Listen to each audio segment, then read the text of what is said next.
of my channels, but Michelle remains unsupportive and disapproving. One day, when I cautioned her about her extravagant spending, she shockingly took all sorts of my belongings from my room and threw them away in the trash. Can't you accept that no matter how earnestly I pleaded, my feelings didn't reach Michelle, who looked down on me for staying at home? Despite my attempts to explain my work and the earnings I generate from home, she remains unconvinced.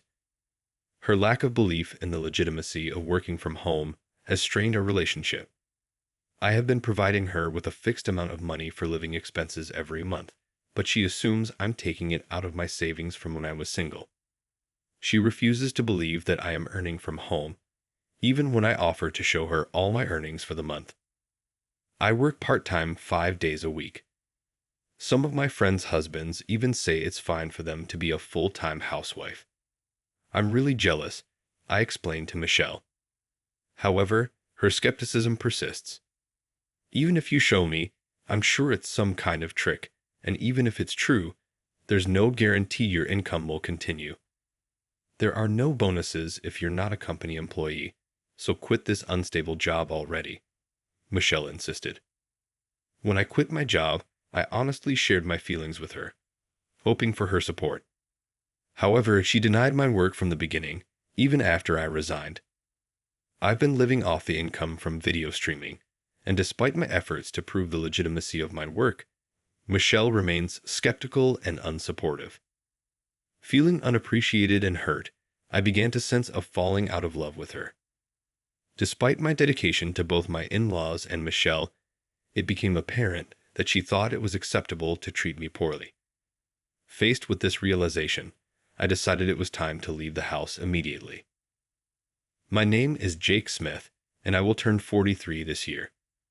After graduating from college, I worked in sales at a local business until last year. Unfortunately, my parents passed away from illness when I was in my 30s, and now I live with my wife, Michelle. We don't have children, but we have been leading a fairly happy life together. However, recently, clouds have begun to gather over our life. I enjoy eating out and have been posting videos about it since I was single. Last year, I decided to quit my job and become a video content creator, earning money through affiliate marketing. I put effort into social media, and my channels have gained a decent number of subscribers on a video streaming site, allowing me to earn several times more than I did as a company employee. I only quit my job after ensuring that I could make a living from video creation. However, Michelle does not seem to appreciate or respect my work. Despite my explanations about the seriousness of my engagement in video creation and social media management, she views my decision to work from home as lazy and unacceptable. Therefore, I wonder why she denies my work but uses the money I earn. From her perspective, her part-time job at the grocery store is hard and requires brain work. I, too, am earnestly striving to make a living from video streaming through trial and error. Of course, it's not comparable, but I respect and acknowledge her work. I wanted her to understand mine in the same way. Why can't you believe in my work and me? I've been explaining so much. I've been giving you the same amount for living expenses as before. Isn't that proof enough that I'm earning from home? It's impossible to earn income from such game-like activities. Work means going to a company and earning a salary. What you're doing is just an extension of a hobby, Michelle asserted. Hearing Michelle's words, I was stunned and speechless. I felt like my efforts were being trampled on, and I couldn't think of anything else in my head. When I was a company employee, I gave most of my income to her for living expenses. Even now, after resigning, I give her the same amount. I was able to save enough money during my time as a company employee without feeling my income. After quitting my job and making a living from video streaming, my income increased several times, but I continued giving her the same amount for living expenses because I thought she would spend more if I gave her more. She never believed me when I said I was earning from video streaming. You better not take your job lightly. I really can't understand your spoiled way of thinking. No matter how much I pleaded, Michelle wouldn't budge, and I sighed in exhaustion. It's a waste of time and energy to fight such a meaningless battle. Our relationship continued to deteriorate. However, despite the worsening relationship, I felt something off about Michelle, who seemed oddly cheerful. My bad premonition came true when I found that my savings were decreasing rapidly, and the clothes Michelle wore seemed increasingly expensive. On top of that, she had clearly been going out more, using drinks with friends as an excuse.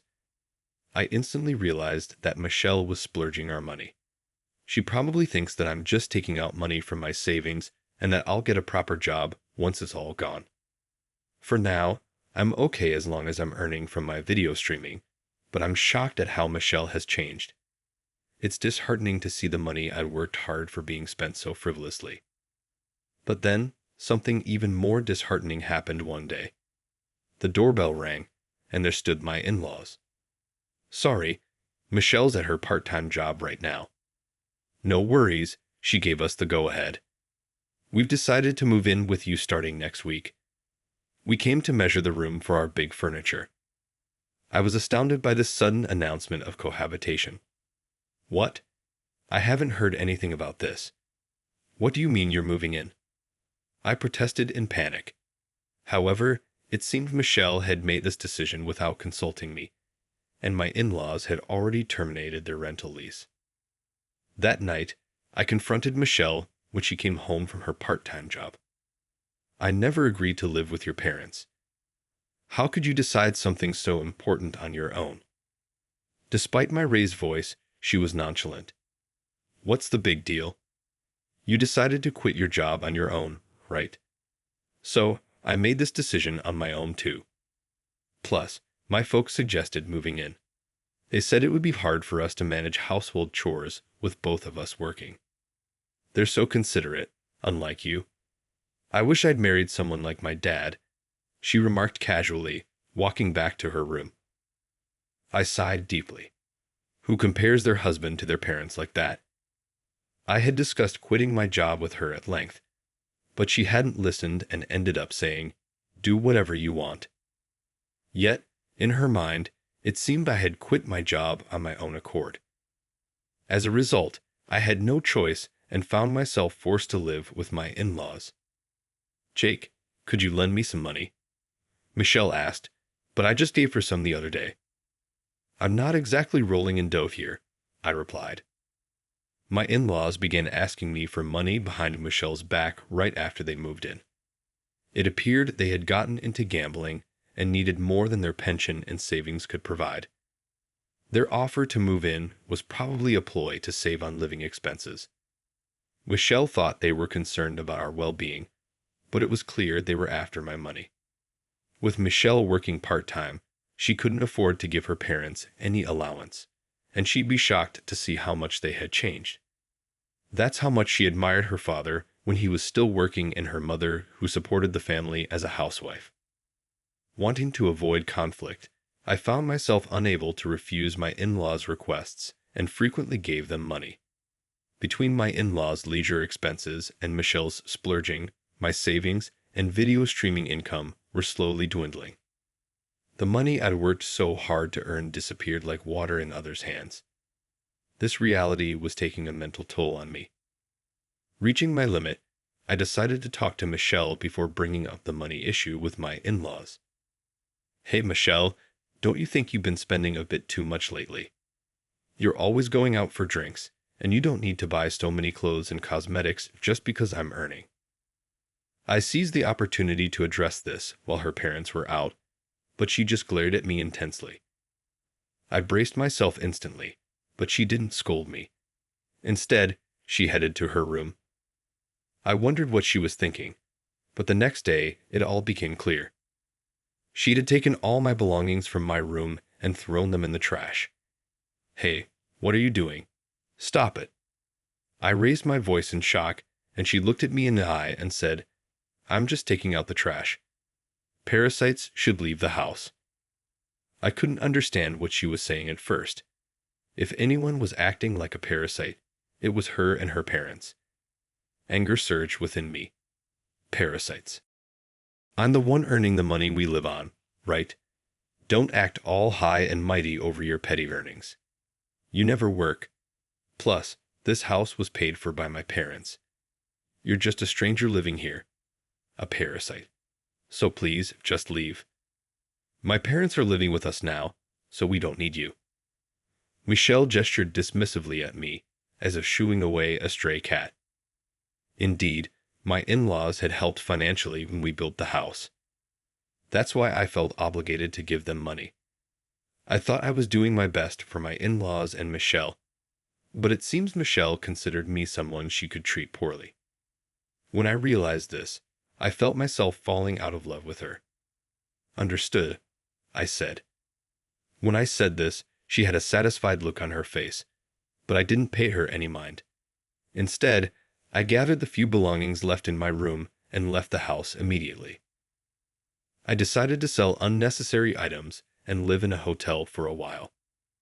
I continued my work from the hotel, preparing for what was next. A few weeks after leaving the house, I was awakened by a call from Michelle. She sounded incredibly frantic, trying to tell me something urgently. Michelle, slow down. I can't understand what you're saying, I said, rubbing my sleepy eyes. She spoke slower than before, but was still panicked. Where are you? You took money out of the living expenses account, didn't you? And now my parents are asking me for loans. What's going on? I had a feeling this would happen. My father-in-law had gotten heavily into gambling, and it was going insane. I figured they'd turn to Michelle for money once they knew they couldn't get any from me. I told her the truth in a cold voice. I'm not living with you anymore, so of course, I'd withdraw money from the account. And about your parents, they often asked me for money. Maybe now they want it from you since I'm not there. She was shocked. I had no idea. I thought they were living on their savings and pension. They even said they still had savings. Your parents probably had some savings, but I guess it's not much left since they're into gambling, I said. Michelle gasped in shock over the phone. What? Gambling? But they're living with us to help with our expenses. When I told her about her parents' gambling addiction, her voice cracked, and she was shocked. Well, maybe they moved in with us thinking they could get us to support them. I continued, sharing all my pent-up feelings. I couldn't refuse them because of the debt I owed them for helping us build the house. It started at some point. They got bold and began asking me for money for gambling. That's when I finished telling her everything about the money I had given to my in-laws. Michelle was at a loss for words. She was clearly shocked by the gap between her idealized parents and their current state. She seemed to have wanted to be a stay-at-home wife, and her outdated values were clear from how she yelled at me for quitting my job. In fact, when we decided to marry, she had said she wanted to be a housewife, but I wanted her to work whatever she could, so I had asked her to at least work part-time. Maybe she was splurging as a way of relieving stress or getting back at me for not letting her be a full-time housewife. What should I do? I don't have money to give to my parents, and you haven't transferred this month's living expenses yet. Do it quickly. I don't have enough money for my expenses, she said. I was astounded that even now, she was only worried about her own spending money. It seemed like the apple doesn't fall far from the tree, depending on others for money. I could have comforted her, but I felt no love for her anymore and said coldly, "Why should I pay for your family's living expenses? We're practically strangers now, right? No need to pay for a stranger's living expenses." After I said this, she awkwardly muttered an apology. Well, that was my mistake. We're family, so come back. I'll forgive you. Let's live together happily again, were her convenient words, but they disgusted me. Sorry, but I'm not planning to be your cash cow anymore. Why don't you work full-time and support your parents? I said strongly, almost as a payback. That finally made her angry, and she snapped back, "That's impossible. I'm a woman after all." Just come back, Jake. What's that? You don't have a heart to reflect, do you? Michelle seemed quite upset by my words, but it was already too late. I was appalled by her attitude of still asking for money. I made it clear I'm tired of being manipulated by you and your parents. Let's get a divorce. I knew she was calling about money, which is why I didn't want to answer in the first place, but she showed no signs of giving up. Part of me held a sliver of hope that Michelle might have had a change of heart. I was strongly attracted to her bright and carefree nature. I couldn't bring myself to truly dislike her. Don't say such sad things. We're a married couple, aren't we? I'm in trouble because our savings are almost gone. It's not zero yet, but it's getting dangerously low. Please, I just want you to transfer some money for now, she pleaded. However, as expected, all Michelle talked about was money. She was probably trying to keep her cash cow from escaping, so she's putting up with it. Just hearing her beg over the phone made me feel sad. It seemed she squandered the savings again. I was about to let out a deep sigh, but held it back and cornered her with my words. Why don't you ask your affair partner for financial help? What? How did you? She gasped in surprise. Probably she was thinking I hadn't discovered her affair. She'd have been involved with a young man from her part-time job, frequently meeting him alone under the guise of going out for drinks. I had suspected her behavior and hired a private detective agency, uncovering her infidelity. An affair? That's an exaggeration. We were just friendly, that's all, right? I only care about you. She stammered at first, but quickly switched to a more cheerful tone, trying to appease me. I have all the evidence. I'll make sure you pay compensation. A lawyer will be contacting you soon, so discuss it with them. Compensation? I can't pay that. Please, call it off. How can someone be so shameless, brazen? I firmly declined her request. I told you to discuss it with the lawyer. I've moved overseas and don't plan to return to the States for a while. I don't intend to see you or transfer any money anymore. We're strangers now. I have no money to give you. Don't ever contact me again, I declared, ending the call and blocking Michelle and my in-laws' numbers. As long as I was involved with them, my hard-earned money would keep disappearing. Finally, I sent Michelle the divorce papers, got a lawyer, and successfully divorced. As for her, it seems she's now living a busy life, juggling multiple part-time jobs while supporting her changed parents. Her life, having to support the parents she once respected, is bound to be miserable. It's ironic that Michelle, who was so fixated on money, is now tormented by it. As for me, I'm enjoying my bachelor life in a luxurious overseas home. I'm sharing my life abroad on my video streaming channel, which is surprisingly popular with my subscribers skyrocketing. Free from the shackles of Michelle and my in-laws, I feel an incredible sense of liberation. In the past, I might have restrained myself, worried about appearances, but now I live a fulfilling life, doing what I want and speaking my mind. I'm not set on staying single forever. If I ever marry again, I prefer a woman who isn't obsessed with money. For now, though, I'm savoring this freedom, dedicating myself to my work each day.